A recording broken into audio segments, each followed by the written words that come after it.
Two women are improving after a vicious dog attack in North Tulsa. 43-year-old Beverly Wright is in fair condition and 78-year-old Irene Parker is in serious condition. The pit bull was shot to death by a man who heard their screams.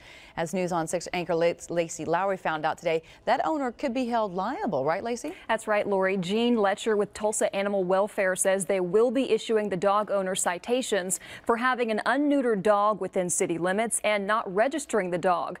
The owner could also be financially responsible for the injuries her dog caused. A beware of dog sign and a fence around the yard are good layers of protection if a dog ever attacks, but not always. 10 or 11 years we've probably handled 12 or 15. Chad McLain's firm works a lot of dog attack cases. He's a personal injury lawyer with Graves McLain. I think that people believe that if you're attacked or bitten by a dog that automatically somebody should be responsible for it, and that's not always true. McLain says a case like the North Tulsa dog attack involves strict liability. Beverly Wright and Irene Parker are Jehovah's Witnesses and knocked at this home to share their faith.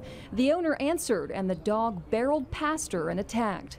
Under Oklahoma law, the owner could be liable for damages if the victims were lawfully at the front door and if the dog attacked without being provoked. But it would generally be directed at the dog specifically, not like we talked about a knock on the door or something like that. Generally would not be provocation. McLain says keeping a dog in a fenced yard on a leash or a chain or even inside the house would generally be considered careful. But then again, as we advance from someone walking on the street into your yard and then on your porch and then inside your house, those things become a little more close in proximity. He says at that point you have to take greater safety measures, like keeping your dog secured in another part of the house when someone's at the door.